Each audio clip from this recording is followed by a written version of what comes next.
And hello everybody, welcome back to the channel guys. I hope you're all well. Before we do get into today's video, as always, please do smash that like button and subscribe to the channel for daily Liverpool content. Guys, as always, here to bring you up to date with all the latest Liverpool news from the last 24 hours. And today, we actually have got an action-packed one. As you can read there in the title, Liverpool have agreed a deal. It's official and not speculation ahead of the summer's blizzard of agreements. We're also going to be going through a bit more on the sort of Premier League update that clubs have voted in and which clubs didn't vote in. I bet you, I'm not going to give you much prizes if you guess that one. Whilst also going over all the latest Liverpool news from the last 24 hours. So obviously to keep you up to date, yesterday we came on live and basically said that obviously Liverpool were wanting to keep Mohamed Salah. We were stating that Mohamed Salah was going to be staying at Liverpool this summer and that of course he won't be going. Liverpool do want to keep him. Mo Salah wants to stay and has no interest in going to the Saudi Pro League. Following this, we have got an update with regards to sort of Fabrizio Romano, David Ornstein and Paul Joyce most importantly, and he's basically stated that Liverpool are going to spark immediate negotiations over a contract extension. I'm hearing it's about a year, so Liverpool do plan indeed to keep him beyond this final year. So Mo Salah isn't going anywhere this summer, and Liverpool's goal of this summer is to agree him down to extended terms. So we'll find out about that very, very soon. But talking about the thing that was voted in yesterday, yes, a majority of Premier League clubs have given their backing to progressing with plans to examine a spending cap in the top flight of the Premier League.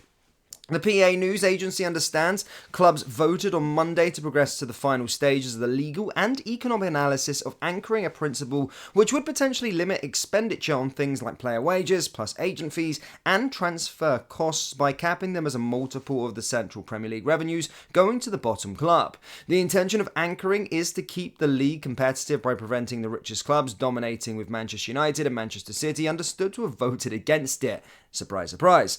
Aston Villa also reported to have voted against, with Chelsea reported to have abstained. Anchoring faces some major obstacles before it can be fully adopted, not least the backing of the Professional Football Association, which said on Monday it would oppose any measure that would place a hard cap on player wages.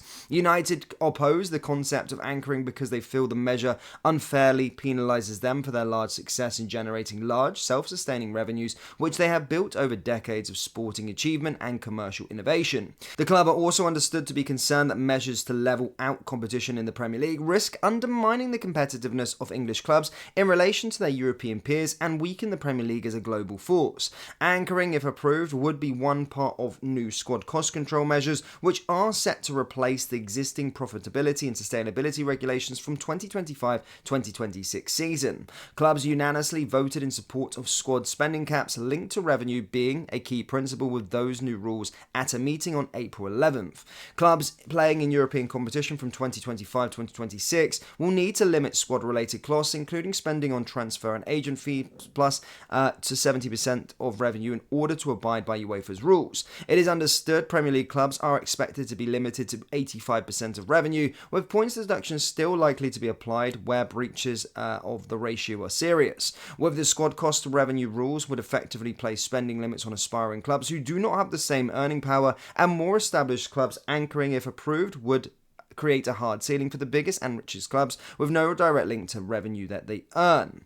So there you go, guys. I think from a Liverpool perspective, I don't think we care too much, but it's more for like the Manchester clubs that care a lot. We've been very, very shrewd with our business, especially under Michael Edwards in recent years. So it doesn't really impact us that much. We're always kind of spending within our means, and we'll never be one of those clubs that are close to the line, but it just kind of stops Manchester City, Manchester United and Chelsea spending absolute ludicrous sums of money, and it just going down the drain. Now to today's main story. Yes, Liverpool have announced and agreed a deal with sponsors AXA, with the 5-year agreement set to earn the club a further £20 million.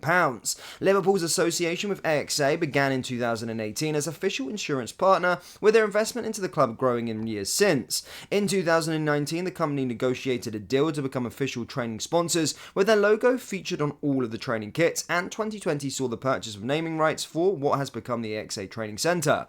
AXA now also sponsor the redeveloped site at Melwood, which is home to the Liverpool FC women, having been reopened last year. The partnership will now continue until at least 2029, with Liverpool announcing on Tuesday that they have agreed a 5-year extension with their sponsorship deal with AXA.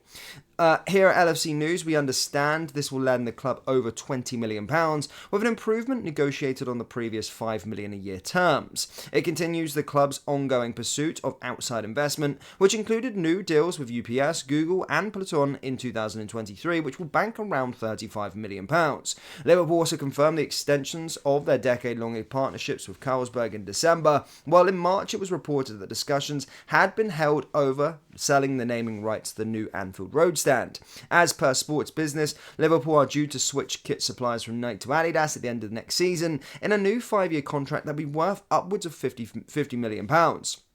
Standard Chartered remains the club's front of shirt sponsor, with their £50 million a year deal running until 2027, while a wider partnership with Expedia, including a sleeve sponsorship, is worth £15 million. Speaking on the extension of Liverpool's deal with AXA, commercial director Ben Latty described it as instrumental in our success. Partnering with global brands and developing long-term, meaningful relationships is a vital part of our commercial strategy, he explained. The naming rights of our state-of-the-art training facilities and AXA's presence on our training kits has been instrumental in our success, and this renewal reaffirms AXA's commitment to our men and women's teams, our fans, and our communities. We're excited to see how this partnership will continue to grow and evolve. So there you go, ladies and gentlemen. As stated, a deal has been agreed, and this is very, very important. I know this is not the glitz and glam that fans really care about, but as we're sort of talking about sort of profit and sustainability rules and all these kind of things, they all do tie in together. You need to be bringing in a lot of commercial revenue to help yourself stay afloat with regards to FFP. So whilst negotiating the best deals possible for this football club is big in a turn as well. So huge news there again today. AXA have done a good job, and a 5-year deal has been agreed, guys. That's official. It isn't speculation. It will land the club £20 million.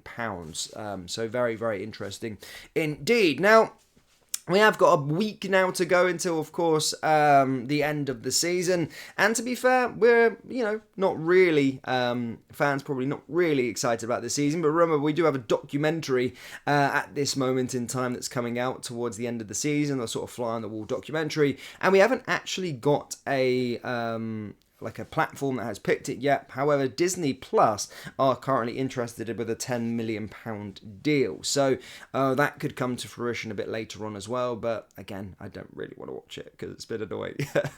maybe the Carabao Cup, and then after that I won't be watching it again. Anyway, Liverpool fans, that's all I've really got for you today. Do let me know your thoughts on the deal down there in the comment section below. Let me know your thoughts as well with the new Premier League rules. Are you for or against it, or the new Premier League rules that could come into force? Are you for or against it? As stated, hit the like button, hit the subscribe button, guys, and I will see you all next time. Take care.